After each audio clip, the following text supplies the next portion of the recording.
I am so excited because today I get to share a century and a half of really cool collectible stuff with you.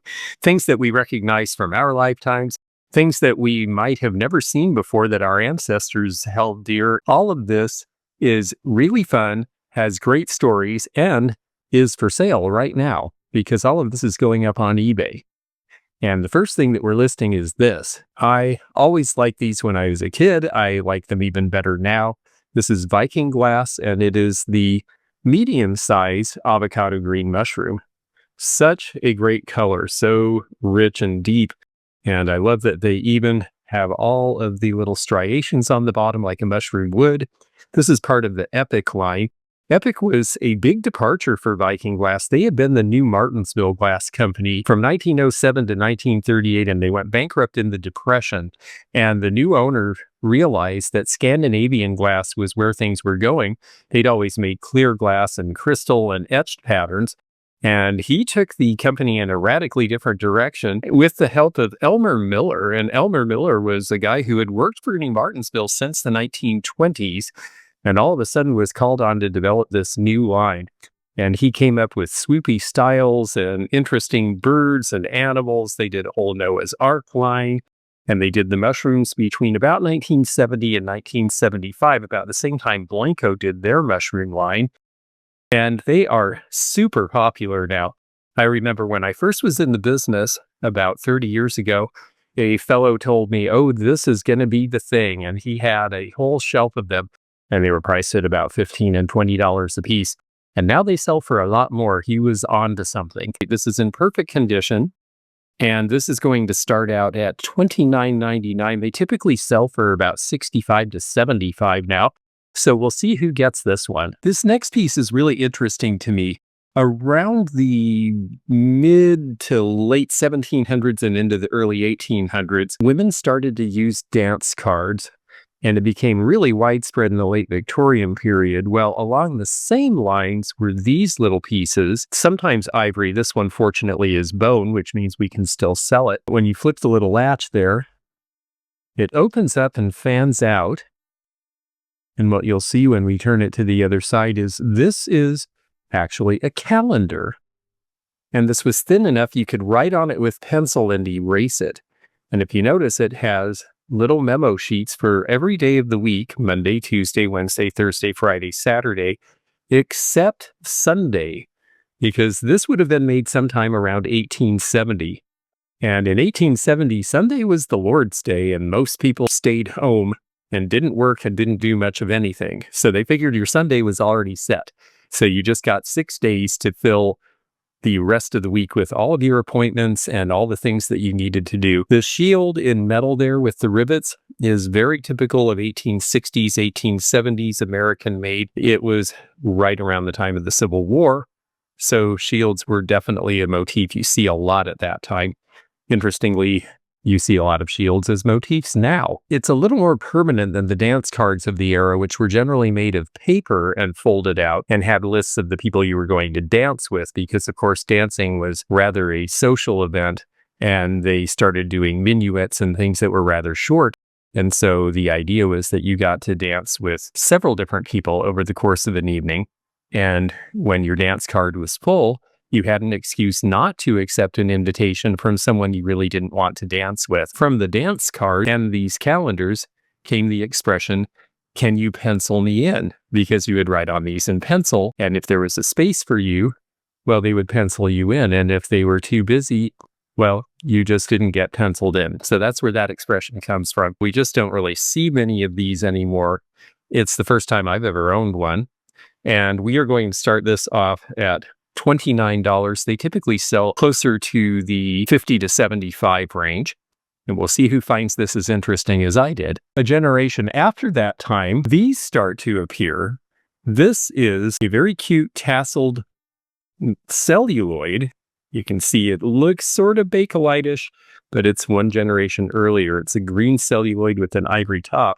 And when you unscrew it, it reveals a little manicure set with all these little implements, and all these little implements, the nail file and the cuticle pusher and all that good stuff, They also have celluloid tips and a little bit of design to them because we're talking sometime in the 19-teens or 20s for this piece. The Gibson girls would have carried these. The Flappers would have carried these because they were lightweight, they were cute, and if they needed to do something with their nails, they had it with them.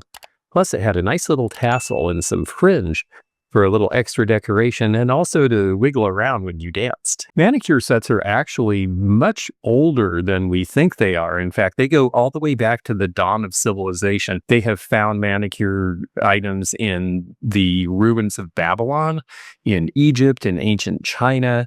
Cleopatra would have pigments applied to her nails. And that was actually what a lot of women did for many, many, many centuries. But manicure sets that you carried with you did not come to be until Marie Antoinette. She was the first to carry one around. And it became very stylish for a while. And then Marie Antoinette and all things associated with her suddenly were quite out of style. And so most women took care of this sort of need at home until the 1870s, when a woman who was married to a podiatrist decided to go to chiropody school herself, and she opened the first nail salon in Manhattan in 1878. And it was a big hit, so much so that pretty soon she expanded to major American cities. Chicago, Pittsburgh, Philadelphia, Cincinnati all had nail salons, and that was thanks to Mary E. Cobbs. And because of that, more Victorian women started to pay attention to their nails. More women were not working on farms and working a lot of hard manual labor where long nails would get in the way. And so suddenly growing your nails and taking care of them became very popular. By 1907, shortly before this was made, we see the beginnings of nail polish. It was clear.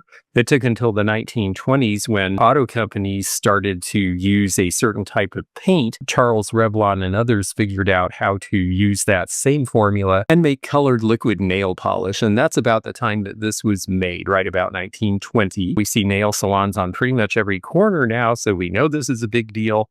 And it was a big deal 100 years ago as well. We're starting it at $19.99. I suspect the value is somewhere in the $30 to $35 range, and we'll find out together. We all know I'm a big World's Fair fan, and the World's Fairs are so interesting because they show all sorts of innovation and styles of the time, and they were big events then, and very interesting is collectibles now. This is a playing card set. I love the colors of the graphics. This is from A Century of Progress, which is the Chicago World's Fair of 1933. And it says 53 of the latest views because, of course, there was a joker. And I've mentioned before that a lot of people at a certain period of time collected jokers only and took them out. And so a lot are missing the joker, but this deck has it. This has all 53, and it has wonderful pictures of what was going on at the fair. Yes, you can get a rickshaw driver to pull you around. This is an overview of the fair. You see the sky ride. It was very Art Deco. This is the official medallion of the fair, also very Art Deco. Sears and Roebuck had its own building. These are the pylons outside the Social Science Hall. By 1933, streamlined moderne was the big style in the United States. And it was the first time we had an architectural style that was truly our own, as you see in the electrical building with that wonderful sculpted mural. The sky ride was a big attraction, and they had similar sky rides all the way through the Spokane 74 Expo. In fact, the one in Spokane still goes over the falls. You could see the ship that Admiral Byrd took to the pole, and this is the U.S. National Pavilion. That was a very famous structure at the fair.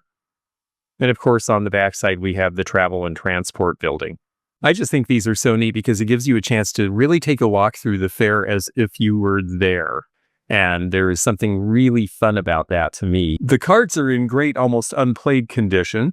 The box is in pretty good shape. There must have been a piece of tape or something on the bottom, so it is slightly torn there, but otherwise in very good condition. So this is going up, and we are going to start it at $9.99. They usually sell for around $20 to $25. Now, this next piece is a beautiful piece done by one of Weller's most accomplished sculptors. This is a Weller Forest vase, and they consider this the pillow vase because of the shape. It originally had some lime stain on the inside. I was able to use CLR and very, very fine steel wool, and it all came out. So it's in wonderful condition, no chips, cracks, or blemishes. It does not have any mark on the bottom other than a number, and that was so that if there was a problem with the decoration, that they could go back to the decorator and figure out what was going on, see if there was something wrong with their glazes or the things that they were using to do the exterior. This was one of several sculpted lines done by Rudolf Lorber. Lorbeek was the pattern that is a very strong Art Deco pattern that was his farewell piece around the time he left in 1930. Forest line came out around 1915 and was so popular it was made for about 15 years. If it seems similar to their copper tone line with the frogs, which is one of the most collectible Weller lines, well, that's because it's the same designer. The Forest line is a very complete line. You can find jardinières, you can find pedestals, you can find umbrella stands, some really large pieces, as well as smaller pieces than this. I just really like the way that it's decorated. They, of course, have the decorators do it so that it was like you were looking through a forest.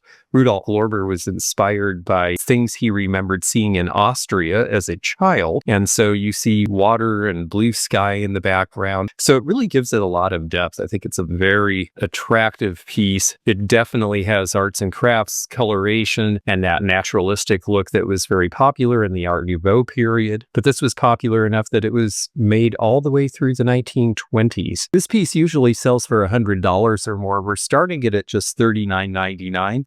And we will see who is interested in adding this to their collection. I think it's just wonderful. When Disneyland opened in 1955, it was well received, but one of the things people said was, wow, there's really not enough things for kids to do to burn off some steam.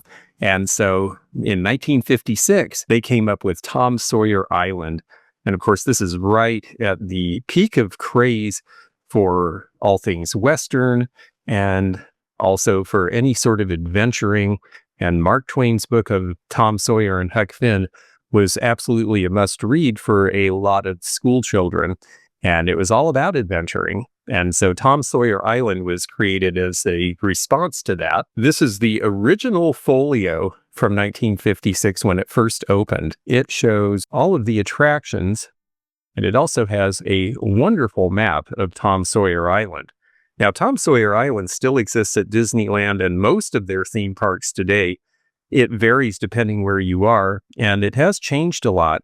In recent years, it's actually been morphed partly into Pirates Cove and has a lot of attractions that are based on Pirates of the Caribbean that have been morphed into Tom Sawyer.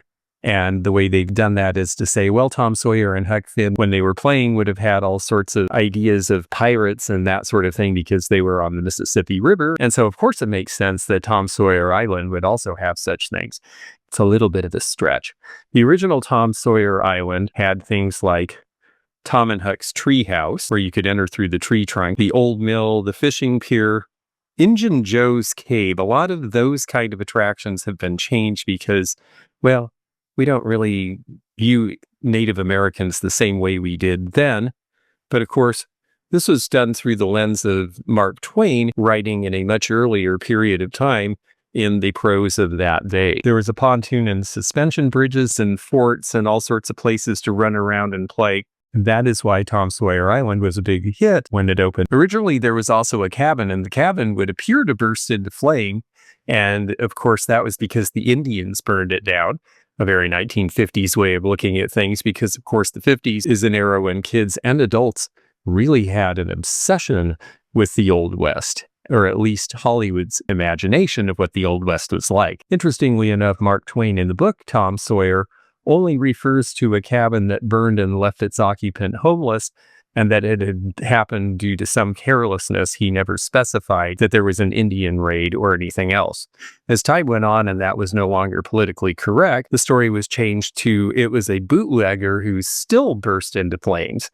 I'm not really sure how that's better. At this point, it no longer catches fire. It just sits there. But Tom Sawyer Island has actually existed in the Disneyland park longer than just about any other of the attractions. So it has stood the test of time, or at least it has morphed with time into something that we still can recognize now. This flyer is pretty collectible. It may have been folded once. I do sense that there's a fold line in the middle, It was done pretty delicately because it's still nice and stiff and rigid, and because of that, it is in very good condition with great graphics, and we're starting it at just $9.99. They typically sell for about $25. The other reason for Frontierland and Tom Sawyer's Island is that Disney knew he had a little competition already, and that's because just down the road was this place, Knott's Berry Farm. Still is there, actually. It's now part of Six Flags, and they draw 4 million visitors a year. They are the 12th largest theme park in the country. So they became a big thing, which is pretty amazing because it started when Walter Knott and his wife opened a berry stand next to a highway in an area south of Los Angeles that at the time was pretty unpopulated. And because of that, they had a large piece of property. And in 1941, Walter Knott had the idea to add an old Western ghost town because his ancestors had come from Texas. They were early California pioneers. They came in the 1860s by covered wagon, and they settled in California, and he wanted to pay tribute to them. So he built this replica ghost town. His wife had a wonderful restaurant going. It became a big attraction. By 1947, this successful dinner hall and ghost town had morphed into what was now being called Knott's Berry Farm, and it became a bigger and bigger attraction. And here's the ghost town at night. And of course, the sales pitch in the mid-50s when this was made was it was nostalgic and educational, and harken back to when the West was wild, as it said. And of course, you could still go to the farm and get berries and preserves, or have dinner with Mrs. Knott at the Chicken Dinner restaurant. And we know that this folder dates to about the time that Disneyland opens because Knott's Berry Farm is trying to make a point that they have a lot of stuff going on already. And we also know that it's before 1956 because they don't have a mention in here of the amazing collection of Marion Spear. Marion Spear had 30,000 Old West items in what he called the Western Trails collection. And he agreed in 1956 to put them on permanent display at Knott's Berry Farm. And so there is a wonderful collection of true Old Western things that you can see. So for those of you who are collectors of such things, Knott's Berry Farm is actually a pretty cool place to go. And of course, I like roller coasters, so I'm a fan too. We're going to put this up. We don't really see this one for sale very often.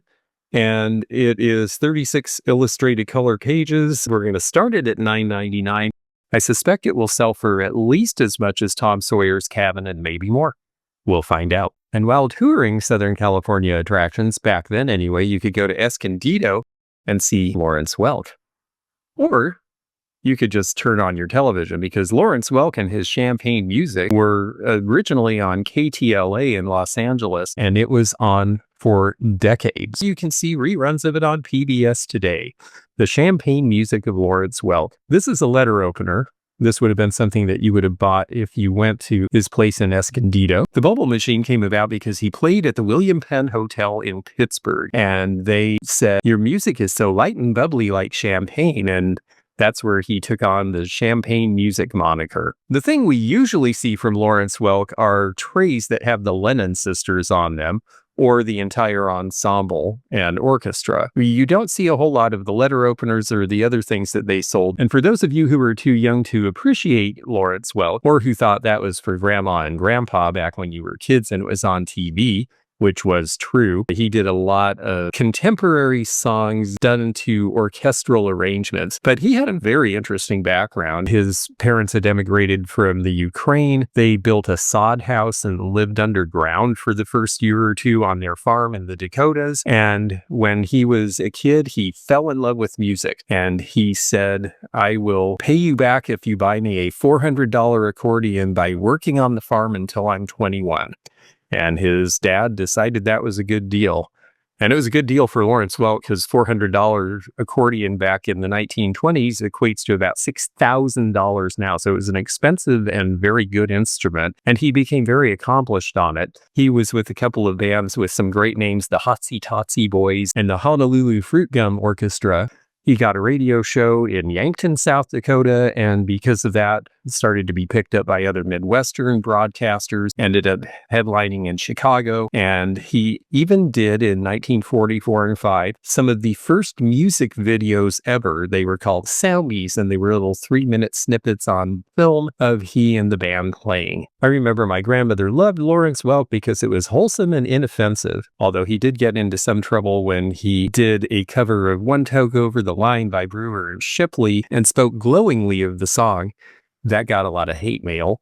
And so after that, they were a little more selective. If you ever see the show, you'll notice that he seems sort of shy, really, considering that he's the headliner. And that's because he spoke strictly German until he was 21 and never felt fully comfortable speaking in front of groups of people, even though he ended up emceeing his own show. So an interesting man, an interesting story. And this is a pretty interesting piece. I sell a lot of letter openers. I don't think I've ever seen this one before. I've certainly never had it before. We're going to put it out starting at $9.99. My guess is that it might be worth $45 to $50, but really we're just going to have to find out together because none of these have been available for me to see, and I've been following it for a while. We'll find out together what the value of this is. That is one of the reasons I like doing eBay auctions, is that sometimes you just don't know how to price something. So let the market tell you. How did a porcelain maker become the namesake of men's aftershave? It seems like a strange and unlikely story, but it is the story of Royal Copenhagen Aftershave, which originally was licensed to the Swank Company. There was a real interest in quote-unquote oriental smelling fragrances in the late 1960s. Spicy with a lot of citrus, and Swank had done a pretty popular aftershave called Jade. And because of that, they decided they wanted to expand their fragrances. Swank started out as the Attleboro Company. You'll see a lot of old jewelry, men's and women's, that have Attleboro manufacturing on the back if it's from 1920s or earlier. Well, by the late 20s, they had adopted the Swank name, and they primarily just did things for men. Collar bars and cufflinks and tie tacks, and then it expanded into a whole bunch of different giftware. And the reason they decided to brand that name had something to do with the fact that there was another fragrance on the market at the time that had a Scandinavian sounding name, and they figured that Royal Copenhagen was quality. And of course, the porcelain company was happy to get extra money and license their brand. So why would anybody want to buy an old bottle of aftershave online? Well, eventually Swank no longer was the company involved with this. In 1997, it transferred to another firm, and they changed the formula. And it went from being citrusy and spicy to very powdery and, frankly, kind of old man smelling. For people who liked the original formula, they are still going out and they are still looking for the 1970s era bottles, which is what this is. And this has not really been used. Perhaps somebody had a splash of it, but I don't think so. It looks like it's completely full. I opened it up and smelled it. It still smells good. It has a spicy smell with just a tiny bit of a powder smell, which is the way the original formula was. We also know that this was original from the 70s because no UPC code. Those didn't come to be until 1974, and they weren't used by everybody until the late 70s and early 80s. So we know this is the original formula. It does have the Royal Copenhagen logo on the top. Again, we're starting it at $9.99. I think we have a buy it now of $35. We do put buy it nows on a lot of these pieces because the members of our channel help sponsor this video and make these deep dives possible. And so as a thank you to them, we do give them early access. If that's something you're interested in, you can check out the level 2 and level 3 memberships and their perks by going to the membership link under the dash line in the description of this video. Being in the Pacific Northwest right now, we are in Alaska cruise season. We're starting to get lots of people from all over the rest of the country, particularly people from Florida and the deep south, where it is hot, hot, hot right now, and they're coming for our nice, cool summer. And one of the things that you find when you go to Alaska are hand-carved totems, and they vary in quality. This is really good quality, and this is a very collectible line called Alaska Black Diamond, made in Ketchikan, which is often the first stop on the Alaska cruises. These are made of yellow cedar. They comb the beaches for the cedar, so they're not actually taking any trees down to do these, and they make them in various sizes. They're done by an artist named Patrick Moore and his wife Terry Brown, and they started carving these in 1989. And they've become very, very popular because they do follow the native totemic in terms of telling story. The position of the various creatures has to do with the legend behind them.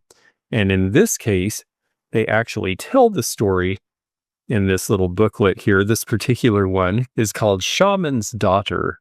And they have the whole legend with it, and it talks about the various creatures involved. The eagle is telling the shaman's daughter that the frogs bring the rain, and that's how you get the salmon.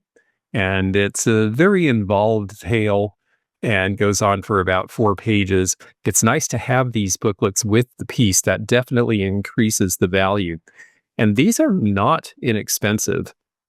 They're made by hand. There's a group of a dozen people who work with them. This one actually has Patrick Moore's signature on it, and you can see what it costs new, $125. And they do actually sell for that much on the secondary market as well. But because we like everybody to have access to this, and maybe someone gets a bargain, well, we're starting it at just $29.99. If you go to Ketchikan, they do have what they call Potlatch Park, which has very large totems that have been done by the group and various longhouses, and you can see them carving.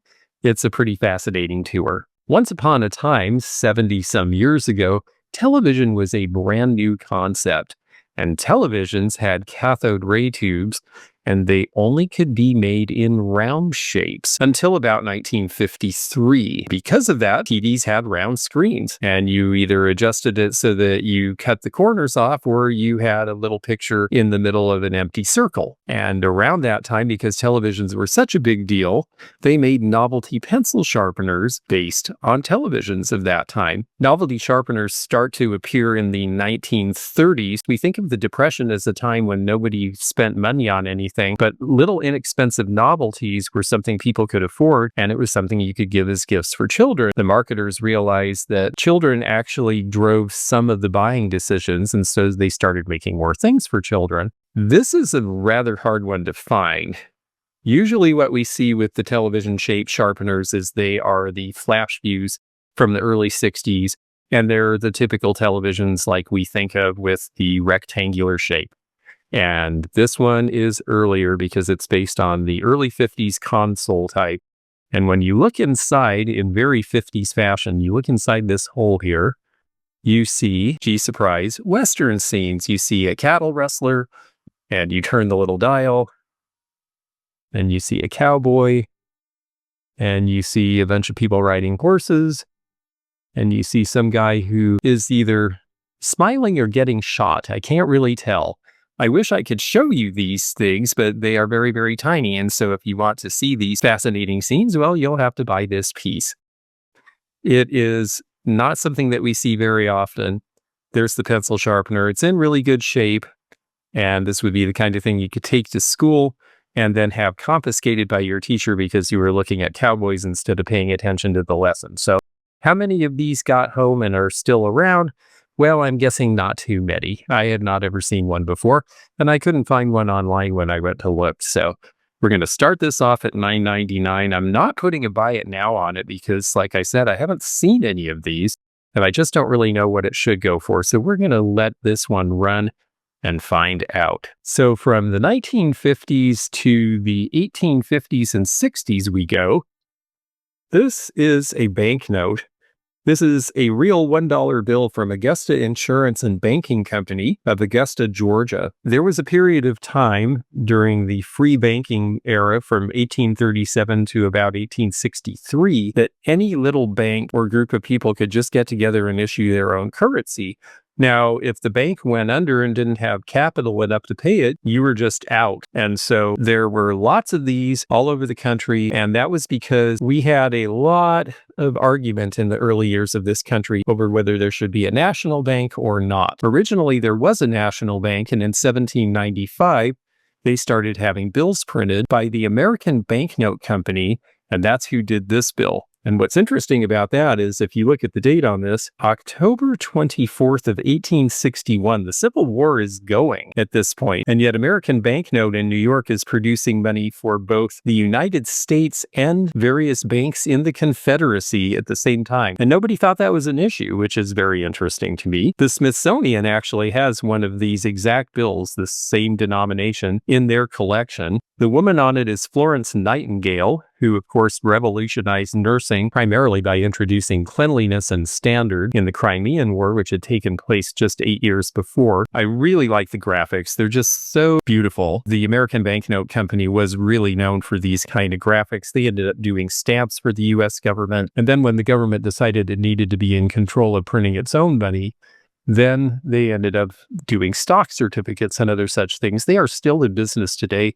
They still print banknotes for many of the smaller countries in the world. This was originally sold by this company, Antiquities Limited, out of North Carolina. It does have a certificate of authenticity. There is no question of its authenticity because, like I say, there's one in the Smithsonian. I do take umbrage with the fact that they call it rare Georgia currency because these are scarce. They are collectible.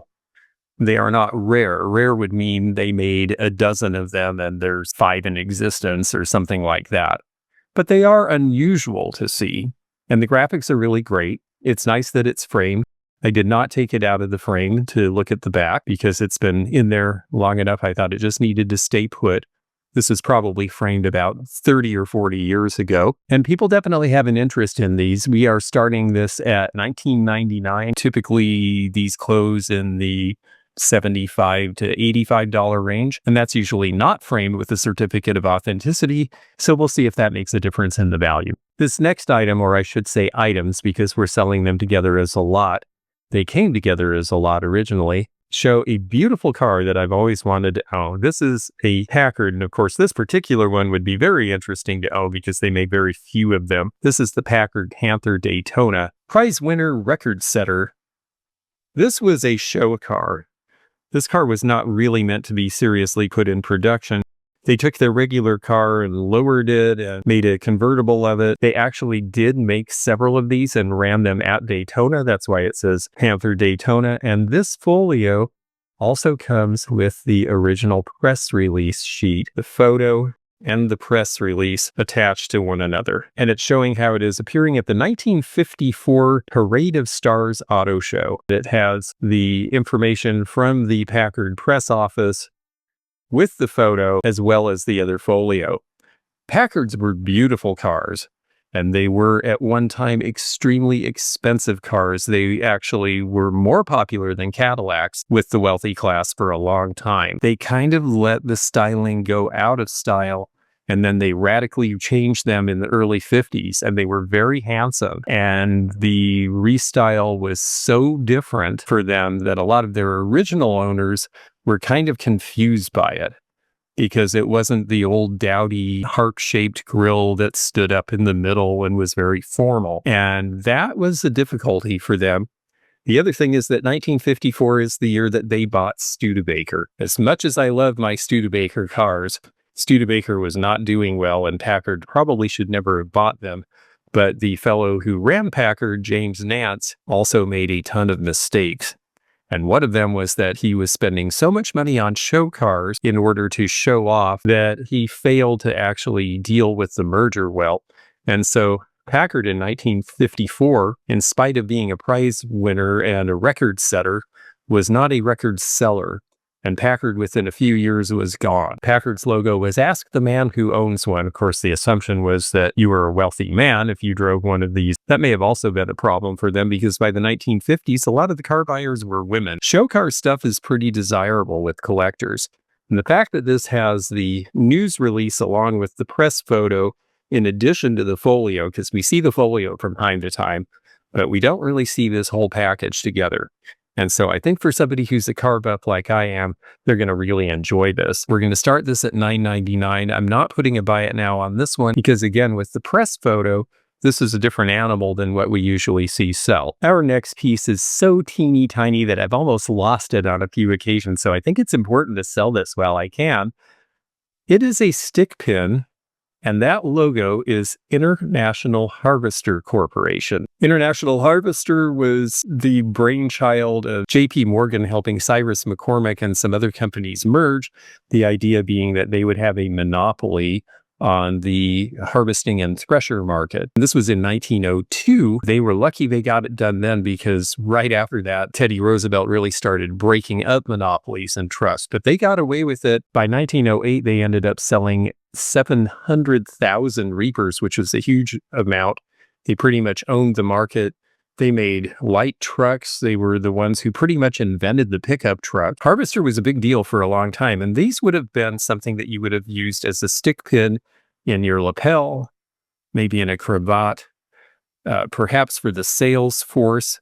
I can't imagine a lot of farmers wearing something like this. So I think it was pretty much for the people who worked in the offices. It's got a little bit of texturing on the shank here so that it would hold in. And this is the logo they used from the time of the 1902 merger until 1923 when they came up with the 3-diamond logo that was theirs until the early 80s. In the early 80s, after many years of very conservative mismanagement, they ended up not being very profitable. And so the parts were sold off. And now the only part that is still international is the semi-truck and big truck division, which is still operating and doing just fine. These are just fun and interesting. They're made of brass. They're very simple. It's definitely the kind of logo we see in the early 1900s. And for somebody who had an ancestor who worked for Harvester or just likes collecting stick pins, I think this will be an interesting piece. We're starting it at $9.99. They usually sell for about double that. This next piece is something that I just found. This is Fred Thompson. And if it looks a lot like Wallace Nutting, well, you're to be forgiven for thinking that because Fred Thompson was from Maine. He was friends with Wallace Nutting and did similar work, hand-colored photography based on New England scenes. This sort of photography was very popular to have hand-tinted and then hang in your house in the 19-teens and 20s in particular. Again, it fits that Art Nouveau era with the naturalistic. And the colors are definitely of an arts and crafts era interest, but it also represents nostalgia for the way things were in rural New England in the colonial era. Fred Thompson died in 1909, but his son carried on in Portland, Maine, and continued to do this work until 1923 when he also passed away. So Fred Thompson, not as prolific as Wallace Nutting, a little harder to find. This one is called Brookside. There's the signature at the bottom. I just thought it was really a very pretty piece. It's nice because it's tall and narrow, so it could hang on a stub wall or some places that people sometimes have a little bit trouble finding a thing that fits appropriately to decorate with. And I just thought it was beguiling. So I picked it up. And I think someone else probably will too. We're going to start this one at $19.99. They usually sell somewhere in the $30 to $50 range, depending on the scene. And the colors are strong. That's important in these because it was all hand tinted. It can fade, but this one was kept properly away from a bright light. This next piece is quite fine and rather interesting to me. It's a little snuff box or pill box. The enameling is a type of work we call champlevé, where it's die cast and then filled in. Unlike the name, this piece appears to be Russian, and it appears to be sterling with a vermeil wash on it. Because of those marks in there, you see the bust facing the number 84. Now, 84 can also be a silver plate mark in France, but when we did some research on this, the bust to the left and the 84 to the right indicates Russian manufacture.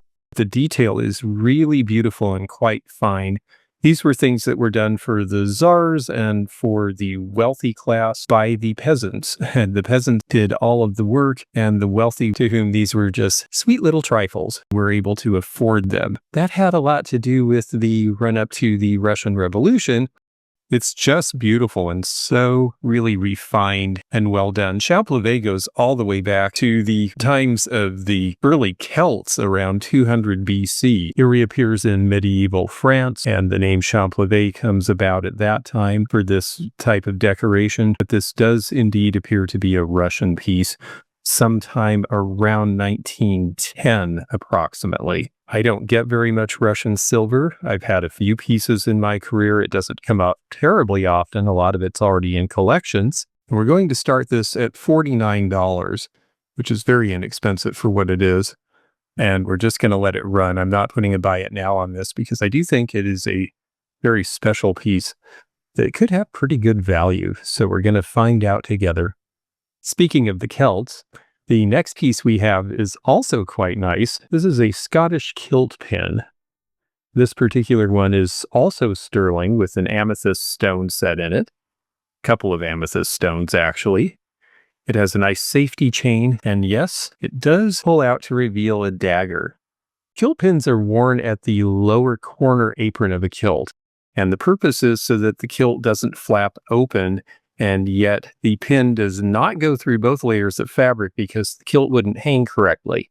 So the idea is that this is just a weight to keep it down. Pins are chosen based on how much their formality matches the kilt in question, and this particular one is a rather nice one. There's our 925 mark on the back. When you see them in sterling and they have stones, these were intended for evening wear, and it could be for a man or a woman, although with the dagger, I suspect that this was probably intended for a man to wear. They became very popular in Victorian times, in fact, required dress, because Queen Victoria was rather prudish and she did not approve of the kilts blowing open in the wind and revealing a little more of the Scotsman than perhaps she would like to see. But they also became a display of wealth, and any of them with the silver and the stones were considered a little fancier and a little better and a little more special. I think it's a really nice piece. Now, we're only starting it at $29.99, but I honestly think the value is considerably more, somewhere between double and triple that, and we will find out together. Last time we put items on eBay, we sold a 1915 San Francisco World's Fair plate from the Danish pavilion to someone of Danish heritage living in San Francisco now.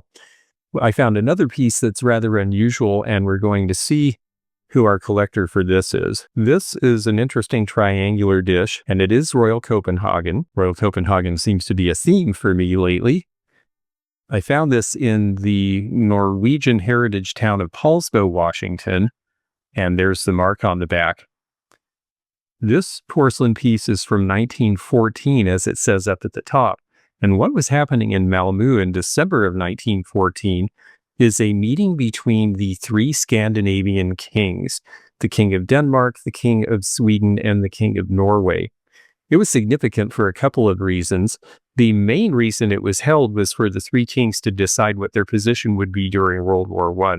And they chose neutrality, which was probably the safe choice because they were very close to the belligerents in Germany, and yet they also had trade with England and France and the other side of the war. And they decided to keep it that way by not joining one side or another. Sweden managed to do the same thing in the Second World War. Norway and Denmark, unfortunately, were overrun by the Nazis in that war. But in the First World War, they did manage to remain neutral throughout the entire thing. You see the royal shields. The King of Sweden is on the top, and then the King of Denmark and the King of Norway. This was also a significant meeting because Norway had broken away from Sweden and declared independence in 1905. And so this was a reconciliation between those countries at the same time. So a very interesting historical event and an interesting shape. I like the clover leaf. I think the way this was done was very thoughtful and really rather specific, but a rather intriguing piece from a part of history that a lot of people have forgotten. But I suspect somebody of Scandinavian heritage will find this rather interesting.